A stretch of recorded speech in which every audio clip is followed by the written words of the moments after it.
అంబేద్కర్ కోనసీమ జిల్లా అమలాపురంలోని వైన్ షాపులను పరిశీలించారు ఎమ్మెల్యే ఆనందరావు. నకిలీ మద్యానికి అడ్డుకట్ట వేశామని క్యూఆర్ కోడ్తో పరీక్షించుకోవచ్చని సూచించారు. అనుమానం వస్తే కాకినాడ ల్యాబ్కి తీసుకువెళ్లి టెస్టులు చేయించుకోవాలి అన్నారు. కల్తీ మద్యం డ్రామాలను స్టార్ట్ చేసింది వైసీపీ నేతలే అని ఆరోపించారు.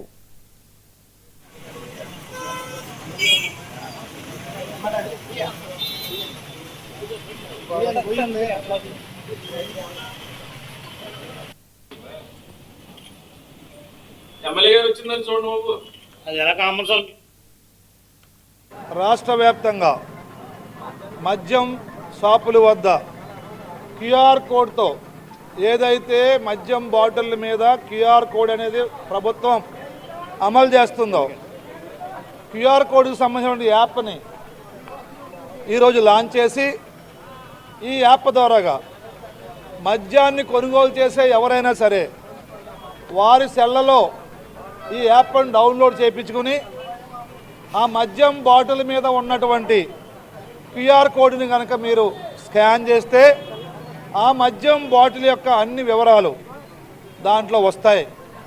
వచ్చి ఇది ఎక్కడ తయారైంది, దాని కంటెంట్ ఏంటి, ఇవన్నీ మద్యం వాడే వాళ్ళకి తెలవాలని ఈ కార్యక్రమాన్ని తీసుకుంది ప్రముఖ గౌరవ ఎమ్మెల్యే గారు ఈరోజు గౌరవ ఎమ్మెల్యే గారైన ఐతాపత్తుల ఆనందరావు గారు ఈ లిక్కర్కి సంబంధించిన విషయాలన్నీ ఆయన చెప్పడం జరిగిందండి. ఈరోజు పోస్టర్ కూడా ఆయన రిలీజ్ చేశారు. ఈ పోస్టర్లో ప్రతి ఒళ్ళకి కూడా మనం యాప్ని డౌన్లోడ్ చేసుకోవచ్చు. సురక్ష యాప్ అని మన సీఎం గారు దాన్ని ప్రవేశపెట్టారు. రోజు కూడా ఎవరైనా సరే, ఏ షాప్ అయినా సరే, బార్ అయినా సరే, ఏ అమ్మకాలైనా సరే మా యాప్ ద్వారానే జరగాలి. వాళ్ళు ఎంత అమ్ముతున్నారు అనేది కూడా హెడ్ క్వార్టర్లో రికార్డ్ అవుతూ ఉంటుంది. ప్రతి 2 గంటలకే మాకు వస్తూ ఉంటుంది అనమాట. అయితే ఇదివరకు స్కాన్ చేయాలంటే కొంచెం కష్టంగా ఉండేది. ఇప్పుడు 5 సెకండ్లకు కూడా ఒక బాటిల్ స్కాన్ అవుతుంది. ఇంకా తగ్గించి చేద్దామని చూస్తే అదేమో జస్ట్ వచ్చి మిస్ అయిపోతుందనే ఉద్దేశంతో దాన్ని కూడా ప్రయత్నిస్తున్నారు ఈజీగా చేయడం కోసం.